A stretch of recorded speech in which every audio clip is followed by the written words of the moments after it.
Hello everyone, कैसे हो आप सब। एक बार पुनः स्वागत है आप सभी का हमारे अपने YouTube channel Shiv coaching classes पर। उम्मीद करते हैं आप सभी मस्त होंगे, बेहतर होंगे, आप सभी की पढ़ाई भी अच्छे से चल रही होगी। तो आज की इस वीडियो में हम स्टार्ट करने वाले हैं चैप्टर 9 और चैप्टर 9 हमारा है बायोटेक्नोलॉजी यानी कि जैव प्रौद्योगिकी सिद्धांत एवं प्रक्रम यानी कि प्रिंसिपल एंड प्रोसेस। तो बायोटेक्नोलॉजी प्रिंसिपल एंड प्रोसेस ये हमारा चैप्टर है, चैप्टर 9। और चैप्टर 9 में जो आज का हमारा सबसे पहला टॉपिक है वो है हमारा जेनेटिक इंजीनियरिंग, जिसको अपन बोलते हैं आनुवांशिक अभियांत्रिकी। ये बायोटेक्नोलॉजी की बहुत ही विशेष प्रकार की देन है, जिसकी सहायता से हम अपन बहुत सारी चीजों को परिवर्तित कर सकते हैं एक नए प्रकार के जीनों में, एक नए प्रकार के डीएनए में। तो सबसे पहले तो हम समझते हैं कि जेनेटिक इंजीनियरिंग या आनुवांशिक अभियांत्रिकी होती क्या है। तो देखिए, आनुवांशिक अभियांत्रिकी का मतलब क्या होता है। कोई भी वैज्ञानिक है, उनके द्वारा क्या किया जा सकता है कि कोई भी डीएनए है या कोई भी आनुवांशिक पदार्थ है, उस डीएनए की संरचना में बदलाव किया जा सकता है, यानी कि हेर फेर किया जा सकता है। मान लीजिए बॉडी के किसी पार्ट के अंदर कोई डीएनए है, अब उस डीएनए के अंदर हम चाहते हैं कि एक नए प्रकार के डीएनए का समावेश करा दें, या बॉडी के अंदर कोई जीन है, हम चाहते हैं कि उस जीन के अंदर एक नए प्रकार के जीन का समावेश करा दें, या कि मान लीजिए कहीं पास के डीएनए के खंड को बाहर निकालना है, उसकी जगह में कुछ डीएनए के दूसरे खंडों को जोड़ना है, या पुराने डीएनए खंड को हटा करके उसकी जगह कोई नया डीएनए का खंड लगाना है। तो ये सभी प्रक्रियाएं जिस प्रक्रिया के माध्यम से या जिस तकनीक के माध्यम से हम करते हैं उसी को हम बोलते हैं जेनेटिक इंजीनियरिंग या आनुवांशिक अभियांत्रिकी। तो चलिए सबसे पहले समझते हैं वैज्ञानिकों द्वारा डीएनए या कोई भी आनुवांशिक पदार्थ यानी कि जेनेटिक मटेरियल्स अगर है तो उसकी संरचना में हम क्या कर सकते हैं, आवश्यकता अनुसार हेर फेर कर सकते हैं। हेर फेर का मतलब क्या है, आवश्यकता अनुसार हम क्या कर सकते हैं, बदलाव कर सकते हैं। क्या कर सकते हैं, बदलाव कर सकते हैं। तो कोई भी अगर हमारे पास डीएनए की संरचना है या आनुवांशिक पदार्थ की संरचना है तो उसमें हम आवश्यकता अनुसार उसकी संरचना में हेर फेर कर सकते हैं। हेर फेर का मतलब है कि उसकी संरचना में हम बदलाव ला सकते हैं। किसी भी डीएनए की संरचना को हम बदल सकते हैं। उस डीएनए की संरचना की जगह में डीएनए की जगह मान लीजिए दूसरे प्रकार के डीएनए का समावेश करा सकते हैं, या कि डीएनए के किसी खंड को बाहर निकाल सकते हैं, बाहर के किसी दूसरे डीएनए खंड को हम अंदर प्रवेश करा सकते हैं। मतलब कोई भी हमारे पास डीएनए की अगर संरचना है, किसकी संरचना है, अगर हमारे पास कोई भी डीएनए की संरचना है या इसके अलावा कोई भी जेनेटिक मटेरियल्स की संरचना है, तो इसमें हम क्या कर सकते हैं, आवश्यकता अनुसार बदलाव कर सकते हैं। कोई भी डीएनए की संरचना के अंदर हम एक नए प्रकार के डीएनए का समावेश करा सकते हैं। डीएनए के अंदर से कुछ डीएनए के खंडों को हम अलग से बाहर निकाल सकते हैं, उसकी जगह में दूसरे डीएनए खंडों को हम जोड़ सकते हैं। तो ये सभी प्रक्रियाएं जिसके माध्यम से हम करते हैं उसको हम बोलते हैं आनुवांशिक अभियांत्रिकी या जेनेटिक इंजीनियरिंग। सीधे से जेनेटिक इंजीनियरिंग का मतलब क्या है कि कोई भी अगर वैज्ञानिक हैं तो वो डीएनए की संरचना में क्या कर सकते हैं, आवश्यकता अनुसार बदलाव कर सकते हैं। तो इसी प्रक्रिया को हम बोलते हैं जेनेटिक इंजीनियरिंग या आनुवांशिक अभियांत्रिकी। सबसे पहले आपको डेफिनेशन ही पता होना चाहिए कि आनुवांशिक अभियांत्रिकी है क्या। तो बायोटेक्नोलॉजी के फील्ड में जेनेटिक इंजीनियरिंग का काफी योगदान है, क्योंकि जेनेटिक इंजीनियरिंग के बहुत सारे ऑब्जेक्ट या बहुत सारे उद्देश्य हैं जिनको हम आज की इस वीडियो में समझने वाले हैं कि अगर जेनेटिक इंजीनियरिंग होती है तो हमसे क्या क्या हमको प्रॉफिट हो सकते हैं, इसके क्या क्या उद्देश्य हैं, क्या क्या हमको इससे एडवांटेज हो सकते हैं। तो सबसे पहले तो हमको यह समझना है कि कोई भी हमारे पास डीएनए है, उसकी संरचना है, तो डीएनए की संरचना में हम आवश्यकता अनुसार हेर फेर कर सकते हैं। उस डीएनए की संरचना में आवश्यकता अनुसार हम बदलाव कर सकते हैं, और इसी प्रक्रिया को हम बोलते हैं जेनेटिक इंजीनियरिंग। मतलब जिस प्रक्रिया के माध्यम से हम किसी भी डीएनए की संरचना को चेंज कर सकते हैं, या डीएनए की संरचना में बदलाव ला सकते हैं, या आनुवांशिक पदार्थों की संरचना को चेंज कर सकते हैं, बदल सकते हैं, उसमें परिवर्तन ला सकते हैं। इसी प्रक्रिया को हम बोलते हैं जेनेटिक इंजीनियरिंग या आनुवांशिक अभियांत्रिकी। आनुवांशिक अभियांत्रिकी की यदि हम बात करें तो आप देखेंगे पाल वर्ग नामक एक साइंटिस्ट हैं। तो पाल वर्ग को हम क्या कहते हैं, फादर ऑफ जेनेटिक इंजीनियरिंग। पाल वर्ग को हम क्या कहते हैं, पाल वर्ग को हम कहते हैं फादर ऑफ पाल वर्ग को हम कहते हैं father of genetic engineering, father of genetic engineering. तो बस इतना आपको याद रखना, क्योंकि आपके एग्जाम में ये क्वेश्चन पूछा जाता है। तो अगर आपसे पूछे कि फादर ऑफ जेनेटिक इंजीनियरिंग कौन है, आनुवांशिक अभियांत्रिकी के जनक कौन है, तो आपको याद रखना है पाल वर्ग। कौन है, आनुवांशिक अभियांत्रिकी के जनक कौन है, पाल वर्ग। तो पाल वर्ग को हम आनुवांशिक अभियांत्रिकी का जनक कहते हैं। अब इनको आनुवांशिक अभियांत्रिकी का जनक हम क्यों कहते हैं, सबसे पहले इन्होंने क्या किया सन 1972 में। कब? सन 1972 में, यानी आप देखेंगे 1972 में इन्होंने सबसे पहले क्या किया, एक वायरस था, उस वायरस का नाम क्या था, SV40। क्या था? SV40 नामक क्या था, एक वायरस था। SV40 नामक एक वायरस था, और इस वायरस के जीन को इन्होंने क्या किया, इस वायरस के जीन को इन्होंने सबसे पहले क्या किया, एक बैक्टीरिया के अंदर प्रवेश कराया। किसके अंदर? एक बैक्टीरिया के अंदर जो है प्रवेश कराने में सफलता पाई, लेम्डा फेज की सहायता से। किसकी सहायता से उन्होंने ये प्रक्रिया किया? लेम्डा फेज की सहायता से। तो सन 1972 में क्या किया पॉल वर्ग ने, SV40 नामक एक वायरस था, इस वायरस के जीन को इन्होंने सबसे पहले एक बैक्टीरिया के अंदर प्रवेश कराने में सफलता पाई, जिस कारण से ही पॉल वर्ग को हम फादर ऑफ जेनेटिक इंजीनियरिंग कहते हैं, यानी कि आनुवांशिक अभियांत्रिकी का जनक कहते हैं। इसके अलावा आपको यह भी याद रखना है कि इस कार्य के लिए पॉल वर्ग को सन 1980 में, कब? सन 1980 में पॉल वर्ग को नोबेल प्राइज से भी सम्मानित किया गया था। किसमें से? नोबेल पुरस्कार से क्या किया गया था? सम्मानित किया गया था। तो जेनेटिक इंजीनियरिंग के क्षेत्र में इनका जो योगदान था, इन्होंने सबसे पहले क्या किया, SV40 नामक वायरस था, जिसके अंदर से एक जीन को निकाल करके इन्होंने एक बैक्टीरिया के अंदर इस जीन को प्रवेश कराने में सफलता प्राप्त की थी। इस कारण से इनको हम फादर ऑफ जेनेटिक इंजीनियरिंग कहते हैं, यानी आनुवांशिक अभियांत्रिकी का जनक कहते हैं। साथ ही साथ इस कार्य के लिए उन्हें 1980 में नोबेल पुरस्कार से भी सम्मानित किया गया था। कब? 1980 में। तो यह भी आपको याद रखना, 1980 में उन्हें नोबेल पुरस्कार से भी क्या किया गया था? सम्मानित किया गया था। कब? सन 1980 में, यानी कि 1980 में। तो सिंपल सी डिफिनेशन आपको पता होना चाहिए। सबसे पहले आनुवांशिक अभियांत्रिकी क्या है, जेनेटिक इंजीनियरिंग क्या है। तो जेनेटिक इंजीनियरिंग क्या है, हमने आपको बताया कि वैज्ञानिकों द्वारा कोई भी अगर डीएनए की संरचना है या कोई भी आनुवांशिक पदार्थ या जेनेटिक मटेरियल्स की संरचना है, उसमें हम आवश्यकता अनुसार उलटफेर कर सकते हैं, बदलाव कर सकते हैं, चेंज कर सकते हैं, या उसकी संरचना को हम बदल सकते हैं। इस प्रक्रिया को ही हम बोलते हैं जेनेटिक इंजीनियरिंग या आनुवांशिक अभियांत्रिकी। आनुवांशिक अभियांत्रिकी का जनक हम कहते हैं किसको? पॉल वर्ग को। चलिए, अब इसके बाद हम बात करते हैं आनुवांशिक अभियांत्रिकी के उद्देश्य। कौन कौन से इंपॉर्टेंट ऑब्जेक्ट हैं? ये काफी इंपॉर्टेंट है आपके बोर्ड एग्जाम के लिए भी। ये क्वेश्चन आपके एग्जाम में आ सकता है डेफिनेट रूप से, इसलिए इन सारे क्वेश्चनों को आपको अच्छे से तैयार करना। जितने भी इंपॉर्टेंट पॉइंट हैं, आनुवांशिक अभियांत्रिकी के जितने भी इंपॉर्टेंट ऑब्जेक्ट हैं, इनको आपको तैयार करना है। सबसे पहला ऑब्जेक्ट या उद्देश्य क्या है? देखिए, किसी भी जीव में अगर कोई गड़बड़ी युक्त आनुवांशिक पदार्थ है अथवा कोई गड़बड़ी युक्त जीन मान लीजिए उपस्थित है, तो उसको हम सही जीन द्वारा प्रतिस्थापित कर सकते हैं। मतलब जो आनुवांशिक अभियांत्रिकी का प्रमुख उद्देश्य है वो ये है कि अगर मान लीजिए किसी भी जीव के अंदर, किसी पर्टिकुलर व्यक्ति के अंदर कोई ऐसा जीन उपस्थित है जो कि गड़बड़ युक्त है, मतलब उसके अंदर कुछ ना कुछ डिसऑर्डर है, कुछ ना कुछ गड़बड़ी है, तो उस गड़बड़ युक्त जीन की जगह में हम उसको सही जीन के द्वारा प्रतिस्थापित कर सकते हैं। उस खराब या गड़बड़ जीन को हम हटा सकते हैं, बाहर निकाल सकते हैं, और उसकी जगह में हम सही और लाभदायक जीन को प्रवेश करा सकते हैं। यह पहला ऑब्जेक्ट या उद्देश्य है किसका? जेनेटिक इंजीनियरिंग का या आनुवांशिक अभियांत्रिकी का। तो पहला उद्देश्य आपको समझ में आ गया कि कोई भी अगर गड़बड़ी युक्त जीन है या कोई भी खराब जीन शरीर के अंदर उपस्थित है, तो उसको सही जीन के द्वारा हम रिप्लेस कर सकते हैं, प्रतिस्थापित कर सकते हैं। चलिए, दूसरा इंपॉर्टेंट पॉइंट क्या है? गलत क्षारक क्रम को हम सही क्षारक क्रम में क्या कर सकते हैं? बदल के होने वाले रोगों से निदान प्राप्त कर सकते हैं।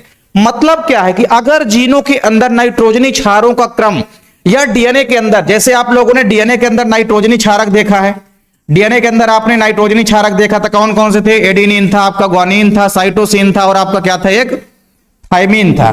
तो ये डीएनए के अंदर 4 प्रकार के आप लोगों ने नाइट्रोजनी क्षारक पढ़ रखे हैं।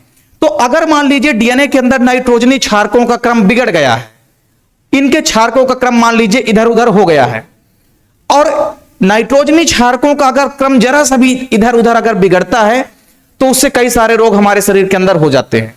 तो उन रोगों से हम निदान प्राप्त कर सकते हैं, मतलब उन रोगों से हम क्या कर सकते हैं? बच सकते हैं।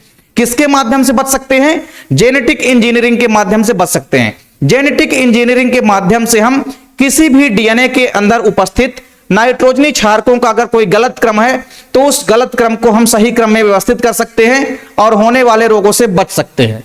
जैसे आप लोग एक एग्जाम्पल पढ़े हैं, जो हीमोग्लोबिन होता है, जो कि आपको पता है आरबीसी के अंदर पाया जाता है।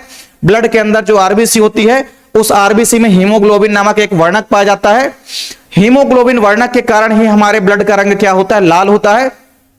तो ये हीमोग्लोबिन जो वर्णक होता है, इसमें अगर नाइट्रोजनी क्षारकों का एक भी क्रम अगर बिगड़ जाता है तो आपको सिकल सेल एनीमिया रोग देखने को मिलती है।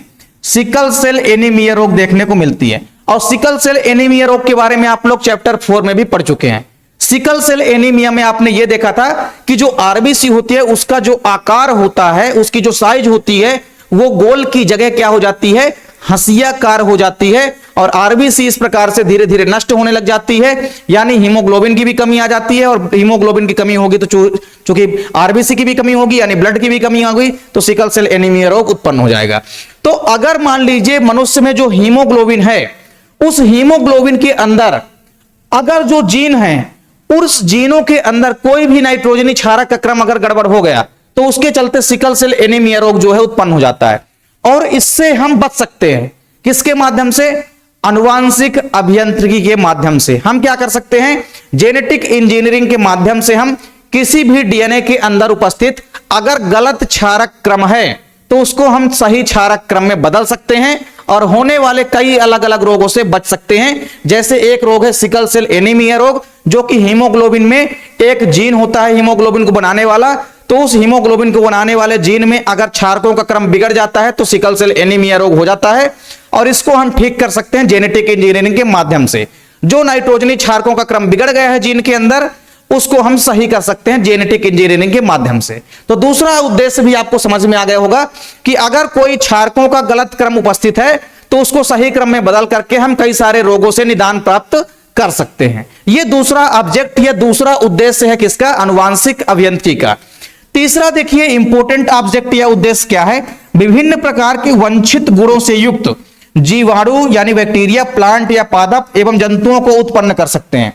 अच्छे किस्म के गुण वाले अच्छे किस्म के पौधों को हम विकसित कर सकते हैं, अच्छे किस्म के जंतुओं को हम विकसित कर सकते हैं, अच्छे किस्म के जीवाणुओं या सूक्ष्म जीवों को भी हम विकसित कर सकते हैं जेनेटिक इंजीनियरिंग के माध्यम से। फॉर एग्जाम्पल, अगर हमको अच्छी किस्म की मान लीजिए प्राप्त करनी है कोई भी पादप या जंतु, पादपों के अंदर हम क्या करेंगे, अच्छे किस्म का जो पादप होगा उसके अंदर के जीन को हम निकाल करके लाएंगे और उसको ला करके प्रवेश करा देंगे किसके अंदर, जो छोटे मान लीजिए पौधे हो रहे हैं उनके अंदर। अगर छोटे पौधे हो रहे हैं, हम चाहते हैं कि इसको लंबा करना है, तो किसी लंबे पौधे वाले जीन का हम डीएनए निकाल करके ले आएंगे और उसको हम प्रवेश करा देंगे किसके अंदर, छोटे बौने वाले पौधे के जीनों के अंदर, या छोटे वाले पौने पौधों के अंदर डीएनए में जो डीएनए है उसकी जगह बाहर के डीएनए को हम प्रवेश करा देंगे, मतलब लंबे वाले पौधे का डीएनए हम प्रवेश करा देंगे। और इस प्रकार से हमको काफी हद तक सहायता मिलेगी अच्छे किस्म के पौधों को उत्पन्न कर लेने में।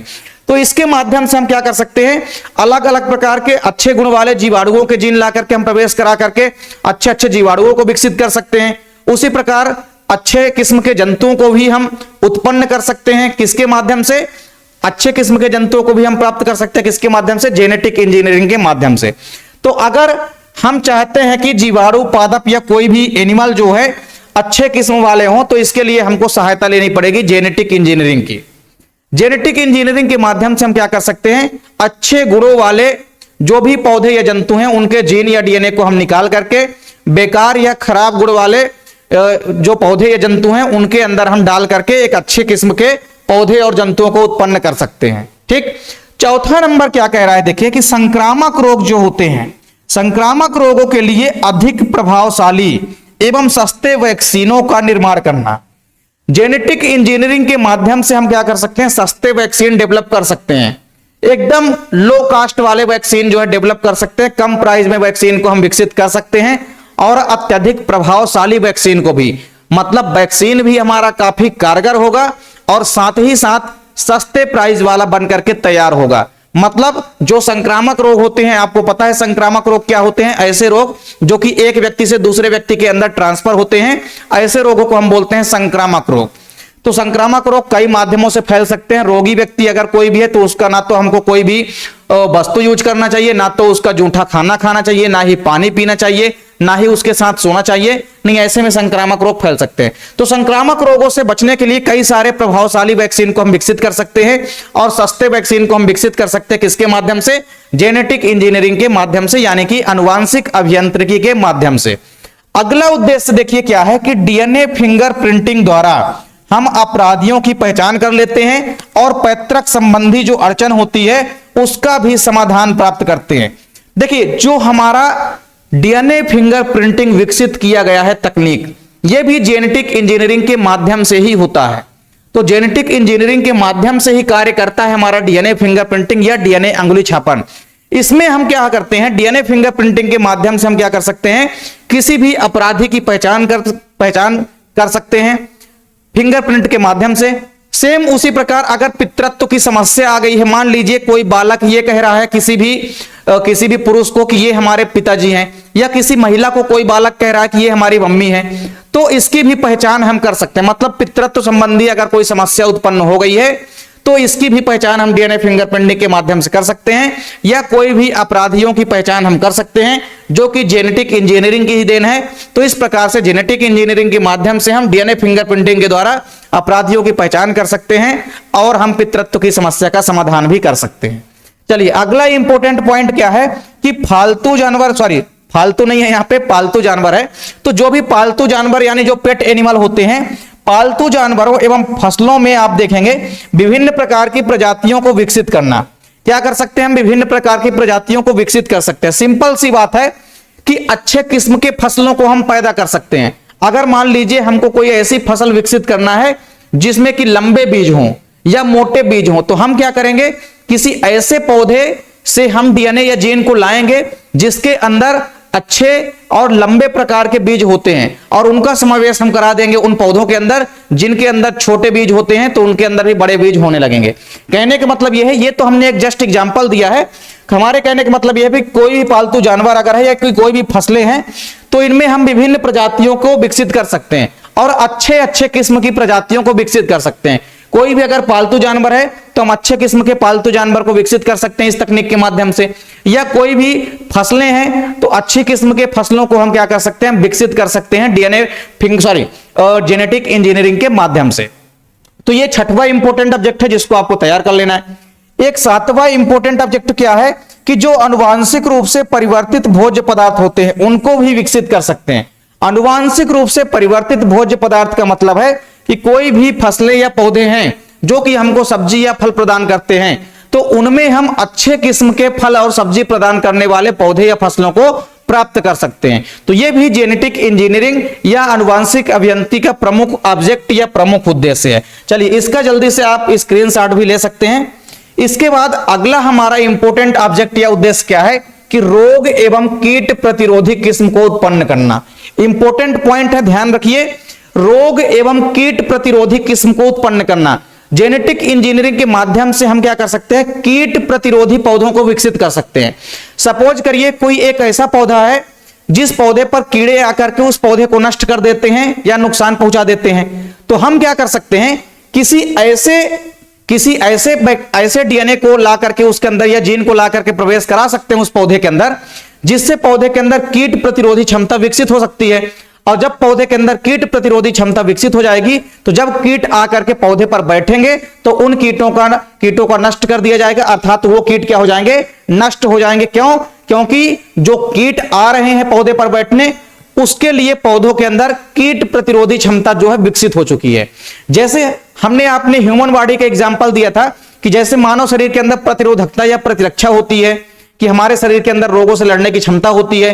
कोई भी एंटीजन हमारे शरीर के अंदर आता है तो हमारे शरीर के अंदर एंटीबॉडी बनने लग जाते हैं और एंटीजन को नष्ट कर देते हैं। उसी प्रकार से हम जेनेटिक इंजीनियरिंग के माध्यम से क्या कर सकते हैं? किसी पौधे के अंदर स्पेशल टाइप्स के जीन को प्रवेश करा करके कीट प्रतिरोधी क्षमता विकसित कर सकते हैं, जिस कारण से पौधा जो है कीटों के प्रति प्रतिरोधी हो जाएगा, और कोई भी कीट आकर के पौधे में बैठेगा तो वो कीट धीरे धीरे क्या हो जाएंगे? नष्ट हो जाएंगे, और कीट जो है पौधे को किसी प्रकार से नुकसान नहीं पहुंचा पाएगा। तो ये जेनेटिक इंजीनियरिंग के माध्यम से हम कर सकते हैं। तो कोई भी रोग एवं कीट प्रतिरोधी किस्म को हम उत्पन्न कर सकते हैं, किसी भी फसलों के अंदर हम ऐसा कर सकते हैं। ठीक, जैसे बीटी काटन आपने पढ़ा है, बीटी काटन इसका सबसे बड़ी एग्जांपल है। बीटी कार्टन जो है बैसिलस thuringiensis नामक बैक्टीरिया से प्राप्त किया जाता है और बीटी कार्टन के अंदर कीट प्रतिरोधी क्षमता विकसित की गई है। तो ये सबसे बढ़िया एग्जाम्पल है कि फसलों के अंदर हम क्या कर सकते हैं, कीट प्रतिरोधी क्षमता को विकसित कर सकते हैं। अगला इंपॉर्टेंट पॉइंट क्या है, विभिन्न प्रकार के फसलों में हम नाइट्रोजन स्थिरीकरण की क्षमता को विकसित कर सकते हैं। हम डीएनए फिंगरप्रिंटिंग जैसे आपने देखा कि उसमें से हम क्या कर सकते हैं, पैतृक समस्या का समाधान कर सकते हैं और हम क्या कर सकते हैं, अपराधियों का पता लगा सकते हैं। उसी प्रकार जेनेटिक इंजीनियरिंग में एक चीज और है, सेम उसी से मिलती जुलती चीज, हम इसके माध्यम से क्या कर सकते हैं, फसलों में नाइट्रोजन युक्त या नाइट्रोजन की उर्वरा शक्ति बढ़ाने में मदद करने वाले ऐसे प्रकार के जीनों का समावेश करा सकते हैं। मतलब विभिन्न प्रकार के फसलों में हम क्या कर सकते हैं, नाइट्रोजन स्थिरीकरण करने की क्षमता जो है विकसित करवा सकते हैं। और ये कब होगा, जब हम इसके लिए स्पेशल प्रकार के सूक्ष्म जीवों का समावेश कराएंगे, या सूक्ष्म जीव ना कह के आप ये कह सकते हैं कि सूक्ष्म जीवों के अंदर उपस्थित ऐसे डीएनए या जीन का समावेश कराएंगे जो कि नाइट्रोजन का स्थिरीकरण कर सकते हैं।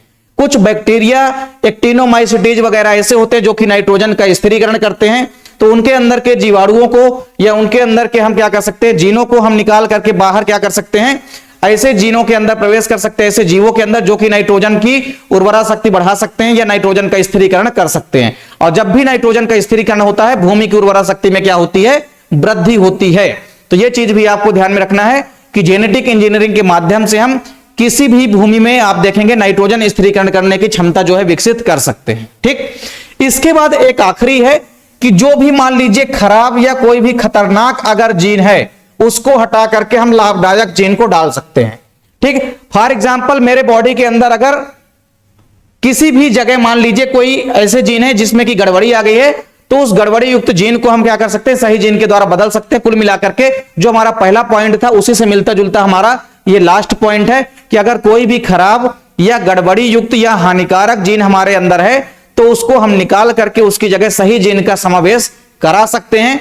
तो इस प्रकार से आपने देखा कि आनुवांशिक अभियांत्रिकी क्या होती है, यानी जेनेटिक इंजीनियरिंग क्या होती है, और जेनेटिक इंजीनियरिंग के कौन कौन से इंपॉर्टेंट ऑब्जेक्ट होते हैं, कौन कौन से जेनेटिक इंजीनियरिंग के इंपॉर्टेंट उद्देश्य हैं। ये आपके एग्जाम के लिए काफी इंपॉर्टेंट क्वेश्चन है, आपके बोर्ड एग्जाम में क्वेश्चन पूछा जाता है।